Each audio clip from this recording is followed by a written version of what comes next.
The Koran is borrowed from both Jewish and Christian myths. The doings and sayings of Moses and Abraham and Jesus, being so ill-founded and so inconsistent, as well as so often immoral, one must proceed in the same spirit of inquiry to what many believe is the last revelation, that of the Prophet Muhammad and his Koran or recitation. Here again, the angel or archangel, Gabriel, is found at work, dictating surahs or verses to a person of little or no learning. Here again are stories of a Noah-like flood, and injunctions against idol worship. Here again the Jews are the first recipients of the message, and the first both to hear it and to discard it. And here again there is a vast commentary of doubtful anecdote about the actual doings and sayings of the Prophet, this time known as the hadith. Islam is at once the most and the least interesting of the world's monotheisms. It builds upon its primitive Jewish and Christian predecessors, selecting a chunk here and a shard there, and thus if these fall, it partly falls also. Its founding narrative likewise takes place within an astonishingly small compass, and relates facts about extremely tedious local quarrels. None of the original documents, such as they are, can be contrasted with any Hebrew or Greek or Latin texts. Almost all of the tradition is oral, and all of it is in Arabic. Indeed, many authorities agree that the Koran is only intelligible in that tongue, which is itself subject to innumerable idiomatic and regional inflections. This would leave us on the face of it with the absurd and potentially dangerous conclusion that God was a monoglot. Before me is a book introducing Muhammad, written by two extremely unctuous British Muslims who are hoping to present a friendly version of Islam to the West. Ingratiating and selective as their text may be, they insist that, as the literal word of God, the Koran is the Koran only in the original revealed text. A translation can never be the Koran. That inimitable symphony, the very sound of which moves men and women to tears. A translation can only be an attempt to give the barest suggestion of the meaning of words contained in the Koran. This is why all Muslims, whatever their mother tongue, always recite the Koran in its original Arabic.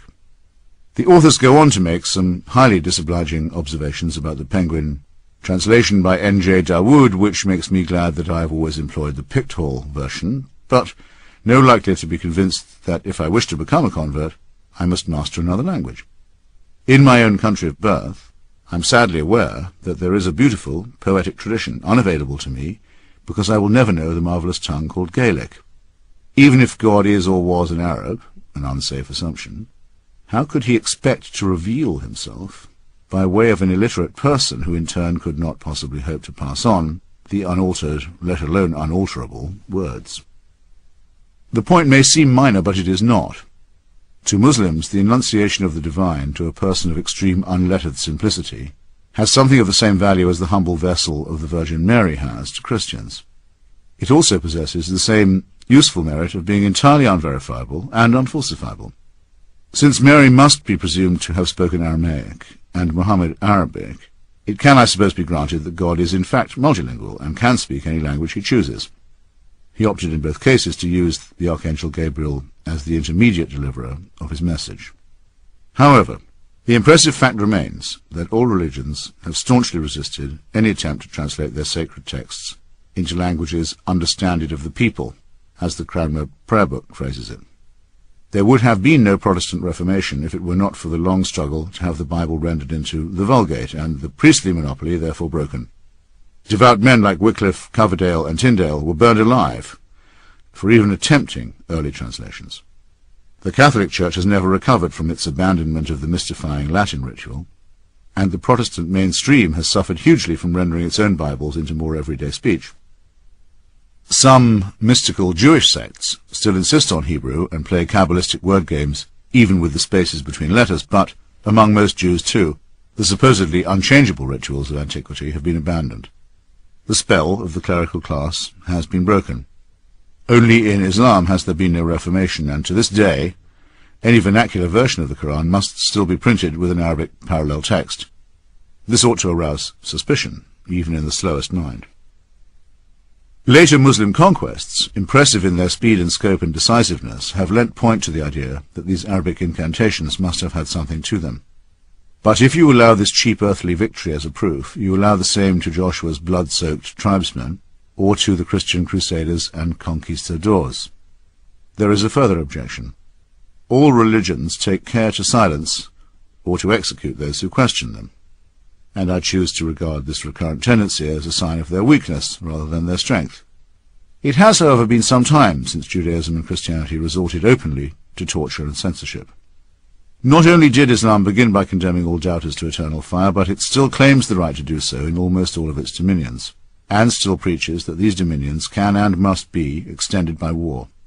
There has never been an attempt in any age to challenge or even investigate the claims of Islam that has not been met with extremely harsh and swift repression.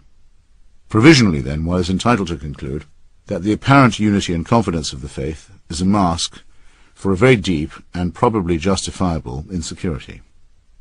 That there are, and always have been, sanguinary feuds between different schools of Islam, resulting in strictly inter-Muslim accusations of heresy and profanity, and in terrible acts of violence, naturally goes without saying. I have tried my best with this religion, which is as foreign to me as it is to the many millions who will always doubt that God entrusted a non-reader, through an intermediary, with the demanding call to read.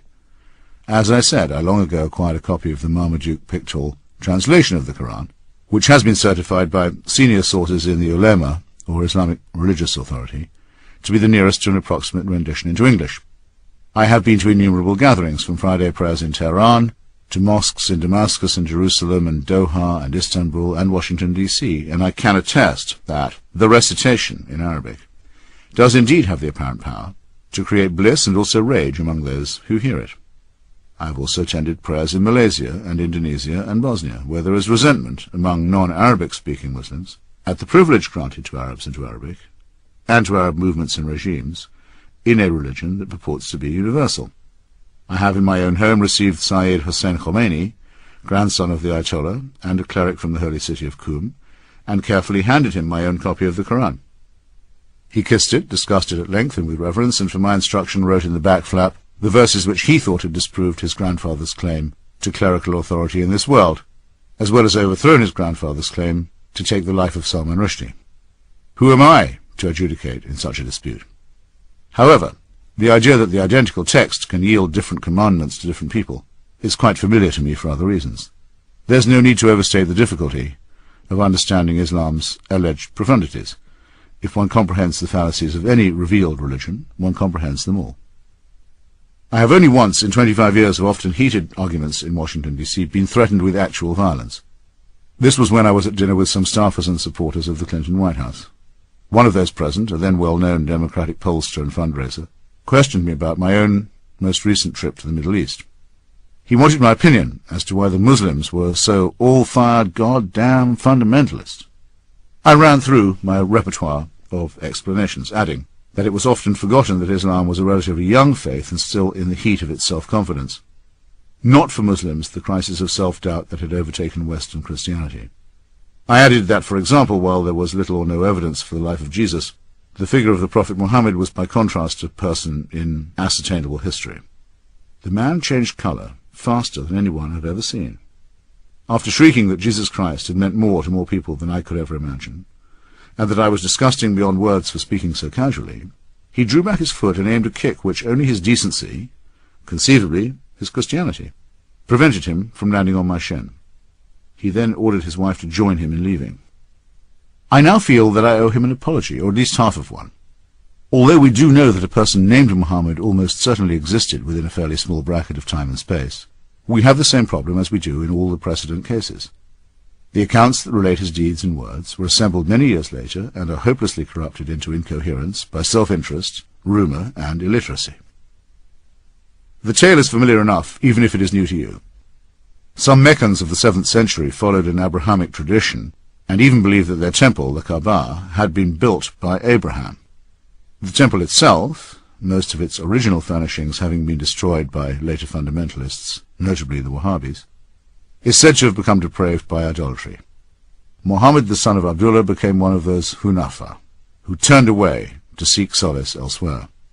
Retiring to a desert cave on Mount Hira for the month of heat, or Ramadan, he was asleep or in a trance, I'm quoting Pictorial's commentary, when he heard a voice commanding him to read. He replied twice that he was unable to read, and was thrice commanded to do so. Eventually asking what he should read, he was further commanded in the name of a Lord who created man from a clot of blood. After the angel Gabriel, who so identified himself, had told Muhammad that he was to be Allah's messenger, and had departed, Muhammad confided in his wife, Khadijah. On their return to Mecca, she took him to meet her cousin, an elderly man named Waraka ibn Nufal, who knew the scriptures of the Jews and Christians. This whiskered veteran declared that the divine envoy who once visited Moses had come again to Mount Hira. From then on, Muhammad adopted the modest title of Slave of Allah, the latter word being simply the Arabic for God. The only people who at first took the smallest interest in Muhammad's claim were the greedy guardians of the temple at Mecca, who saw it as a threat to their pilgrimage business, and the studious Jews of Yathrib, a town 200 miles distant, who had been for some time proclaiming the advent of the Messiah. The first group became more threatening, and the second more friendly, as a result of which Muhammad made the journey, or hijrah, to Yathrib, which is now known as Medina. The date of the flight counts as the inauguration of the Muslim era. But as with the arrival of the Nazarene in Jewish Palestine, which began with so many cheerful heavenly auguries, this was all to end very badly, with the realization on the part of the Arabian Jews that they were faced with yet another disappointment, if not indeed another impostor. According to Karen Armstrong, one of the most sympathetic, not to say apologetic, analysts of Islam, the Arabs of the time had a wounded feeling that they had been left out of history. God had appeared to Christians and Jews, but he had sent the Arabs no prophet and no scripture in their own language.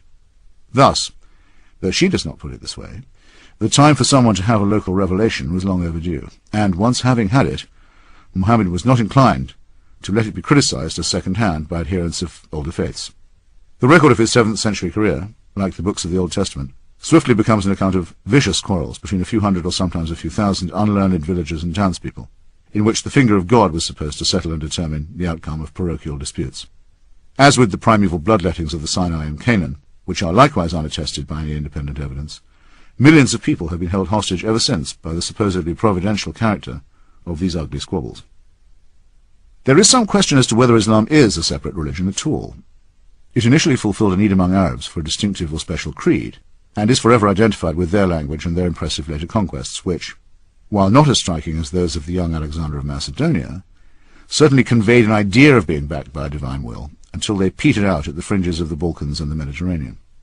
But Islam, when examined, is not much more than a rather obvious and ill-arranged set of plagiarisms, helping itself from earlier books and traditions as occasion appeared to require. Thus, far from being born in the clear light of history, as Ernest Renan so generously phrased it, Islam in its origins is just as shady and approximate as those from which it took its borrowings. It makes immense claims for itself, invokes prostrate submission or surrender as a maxim to its adherents, and demands deference and respect from non-believers into the bargain. There is nothing, absolutely nothing, in its teachings that can even begin to justify such arrogance and presumption. The Prophet died in the year 632 of our own approximate calendar. The first account of his life was set down a full 120 years later by Ibn Ishaq, whose original was lost and can only be consulted through its reworked form, authored by Ibn Hisham, who died in 834.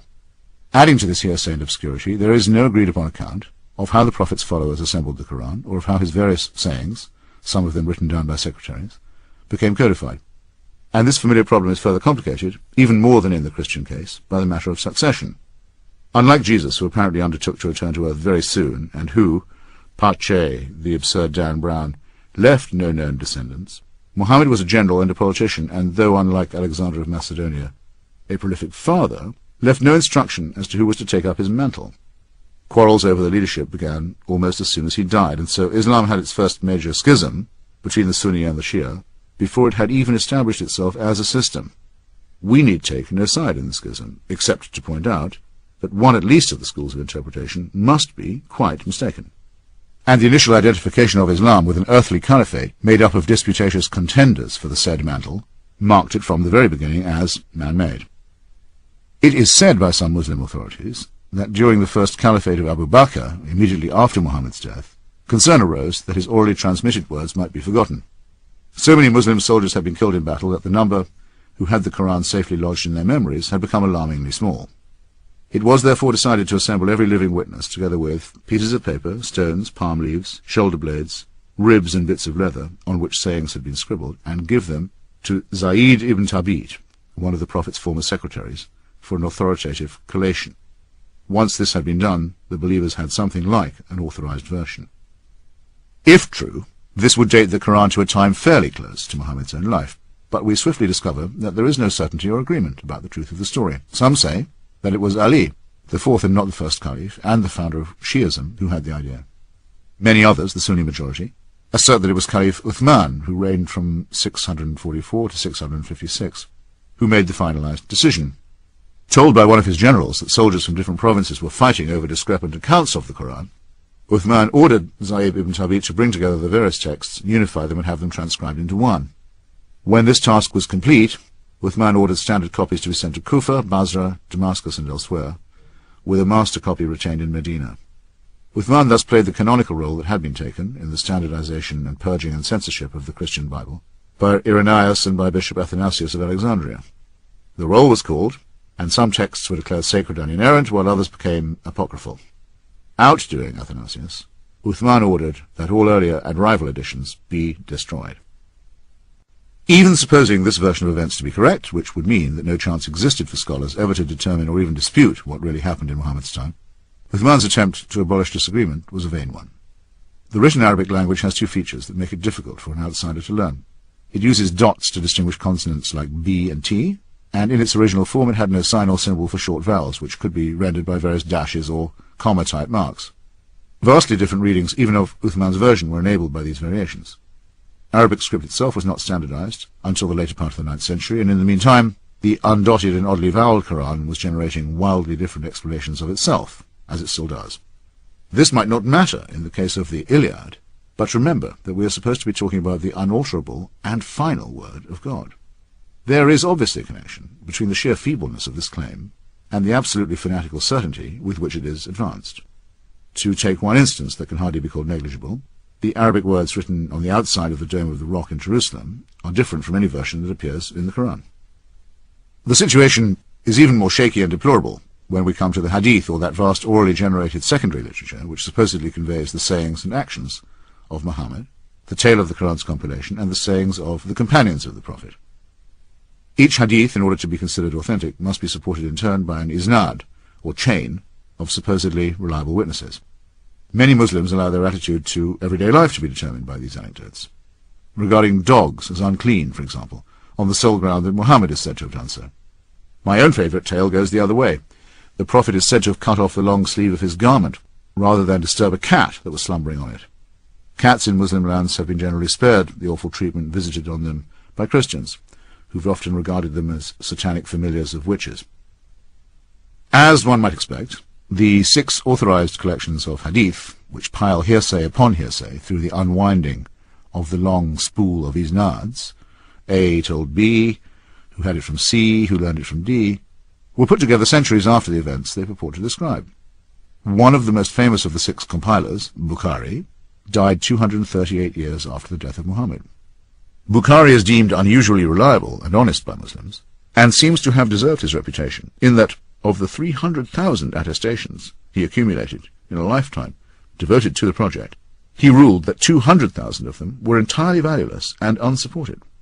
Further exclusion of dubious traditions and questionable isnads reduced his grand total to 10,000 hadith.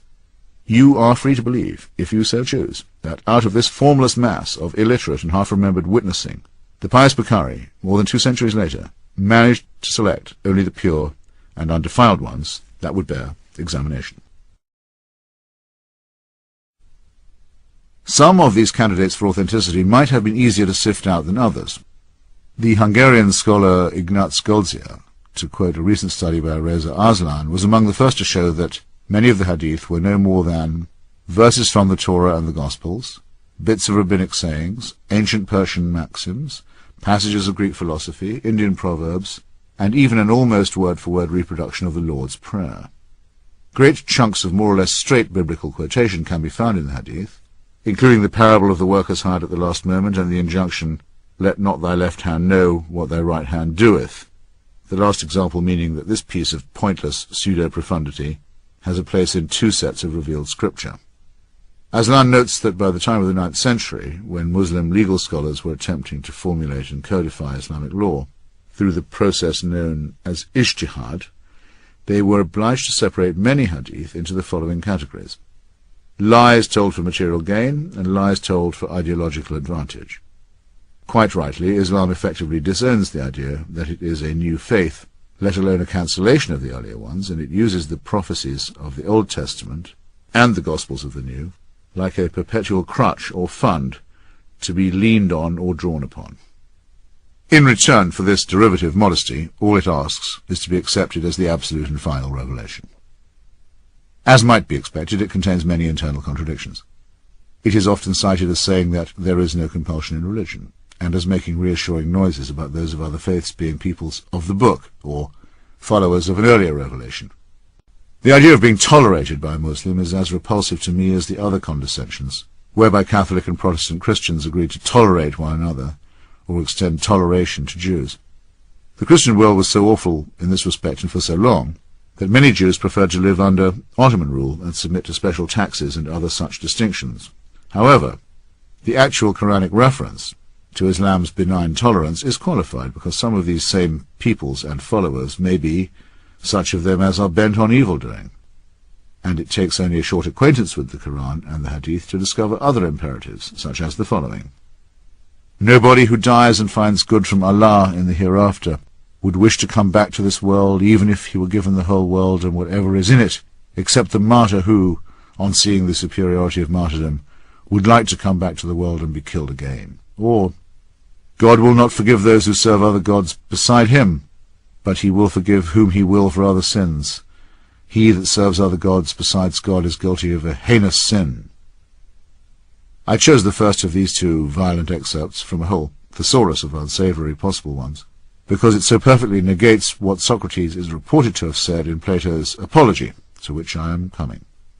And I chose the second because it is such a patent and abject borrowing from the Ten Commandments.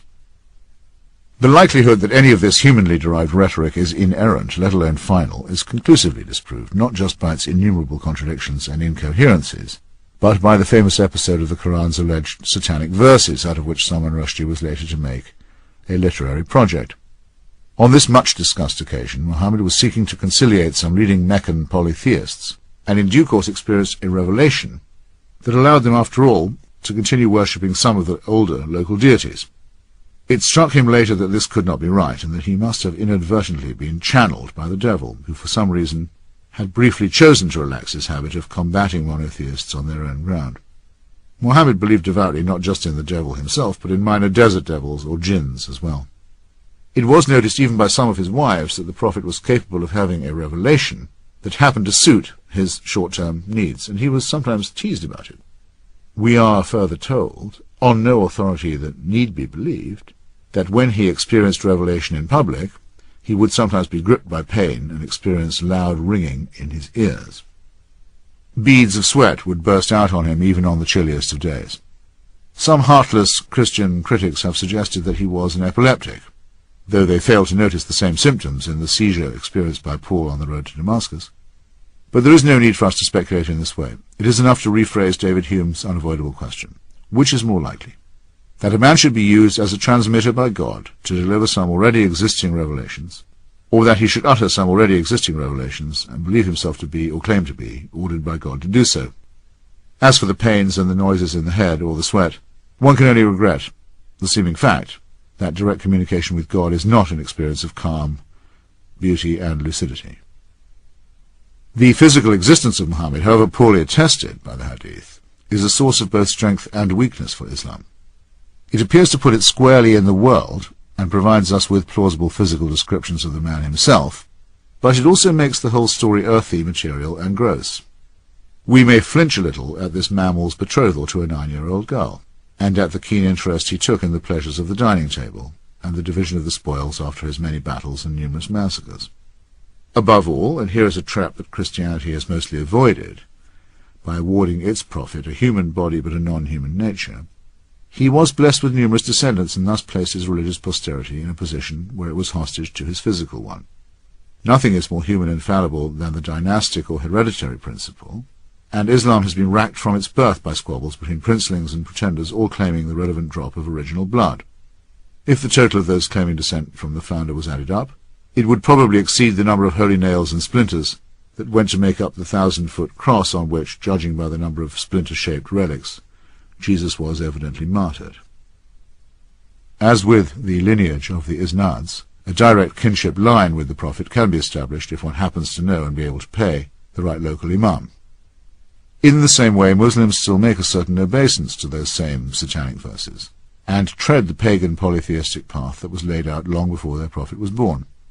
Every year at the Hajj, or annual pilgrimage, one can see them circling the cuboid Kaaba shrine in the centre of Mecca, taking care to do so 7 times, following the direction of the sun around the earth, as Karen Armstrong weirdly and no doubt multiculturally puts it, before kissing the black stone set in the Kaaba's wall.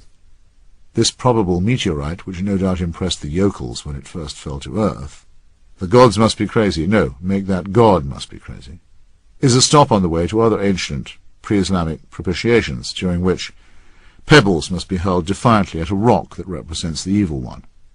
Animal sacrifices complete the picture. Like many but not all of Islam's principal sites, Mecca is closed to unbelievers, which somewhat contradicts its claim to universality. It is often said that Islam differs from other monotheisms in not having had a reformation. This is both correct and incorrect. There are versions of Islam, most notably the Sufi, much detested by the devout, which are principally spiritual rather than literal, and which have taken on some accretions from other faiths. And since Islam has avoided the mistake of having an absolute papacy, capable of uttering binding edicts, hence the proliferation of conflicting fatwas from conflicting authorities, its adherents cannot be told to cease believing what they once held as dogma. This might be to the good, but the fact remains that Islam's core claim, to be unimprovable and final, is at once absurd and unalterable. Its many warring and discrepant sects, from Ismaili to Ahmadi, all agree on this indissoluble claim. Reformation has meant, for Jews and Christians, a minimal willingness to reconsider Holy Writ as if it were, as Salman Rushdie so daringly proposed in his turn, something that can be subjected to literary and textual scrutiny. The number of possible Bibles is now admitted to be immense, and we know, for example, that the portentous Christian term Jehovah is a mistranslation of the unuttered spaces between the letters of the Hebrew Yahweh. Yet no comparable project has ever been undertaken in Quranic scholarship. No serious attempt has been made to catalogue the discrepancies between its various editions and manuscripts, and even the most tentative efforts to do so have been met with almost inquisitional rage. A critical case in point is the work of Christoph Luxemburg, the Syriac-Aramaic version of the Koran, published in Berlin in the year 2000. Luxemburg coolly proposes that far from being a monoglot screed, the Koran is far better understood once it is conceded that many of its words are Syriac-Aramaic rather than Arabic.